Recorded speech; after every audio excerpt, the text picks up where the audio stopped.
28th of April, 1957. Dawn breaks over a quiet German airbase. Lieutenant Colonel Heinz Baer stands at the edge of something new. Today, for the first time, he will take control of the F-104 Starfighter, a machine already known for its speed and for not forgiving mistakes. Sleek frame, razor-thin wings, enormous thrust, a top speed beyond Mach 2. This isn't just another aircraft. It's a whole new category. Baer is no stranger to flying. He's logged countless hours in the air. And yet, today feels different. Anticipation, curiosity, maybe even a trace of fear. How will it handle? What happens when he pulls the stick at the speed of sound?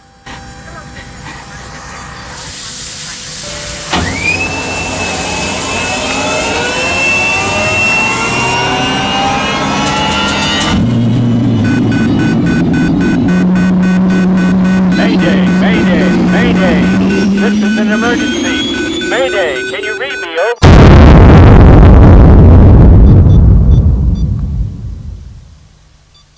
Heinz Baer didn't know then, but it was his final flight.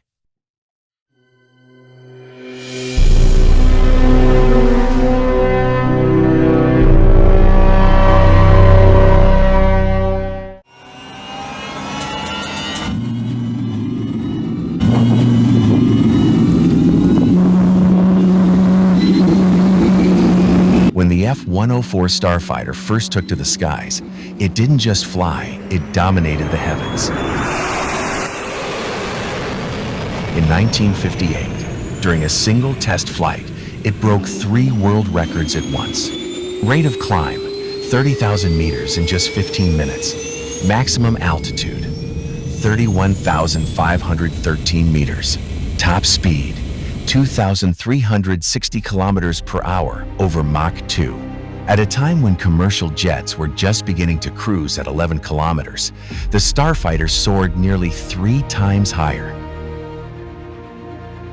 A creation of American engineering, a declaration of technological dominance that left the rest of the world in awe. The F-104 was built to dominate the world. Everything began in the United States. Designed and built by Lockheed, the F-104 was a symbol of American innovation. But surprisingly, the U.S. Air Force operated just 296 aircraft. The real story unfolded in Europe.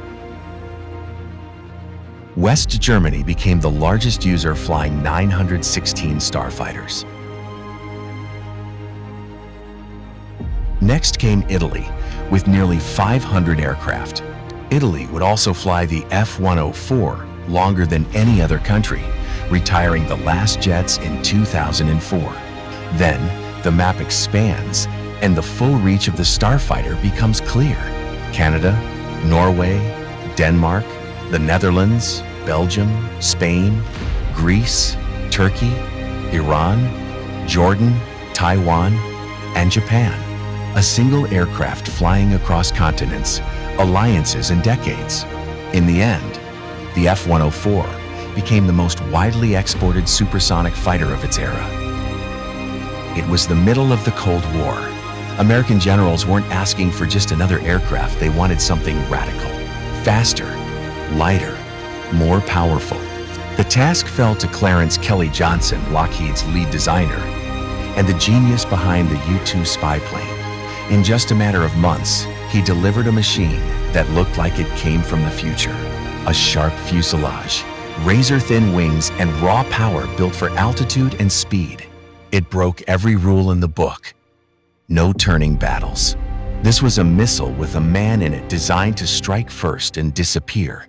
Pilots trained on simulators just to learn how to land it. By 1954, the prototype was ready. It took off like a bullet and climbed faster than anything before it.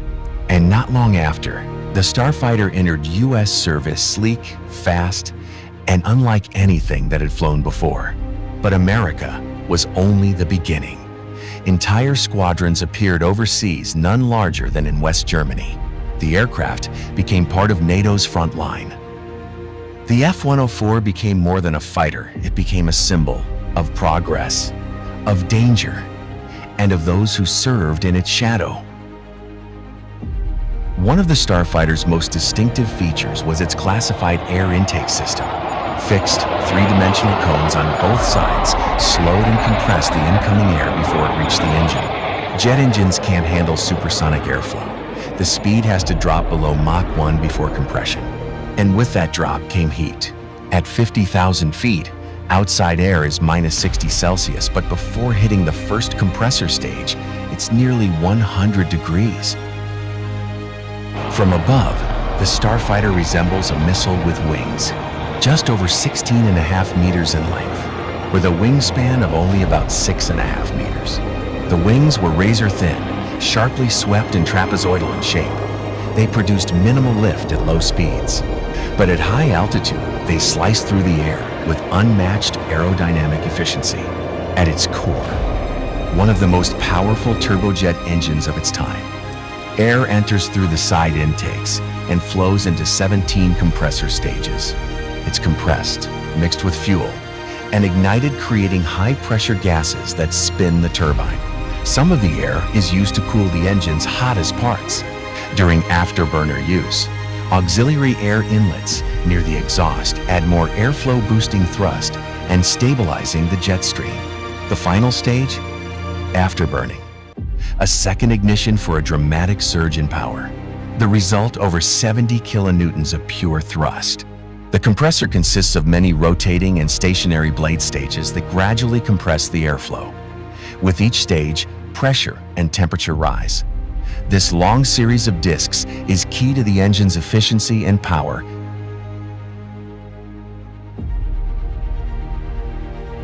Designed by Lockheed to slice through the sky at unimaginable speeds, the Starfighter was built to take off fast, intercept the target, strike and return before the enemy even knew what hit them.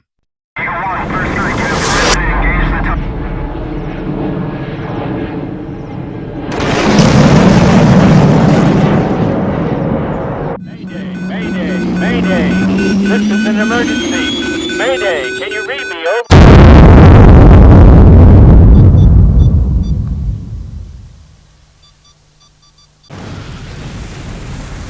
For all its speed and power, the F-104 earned a darker nickname, the Widowmaker.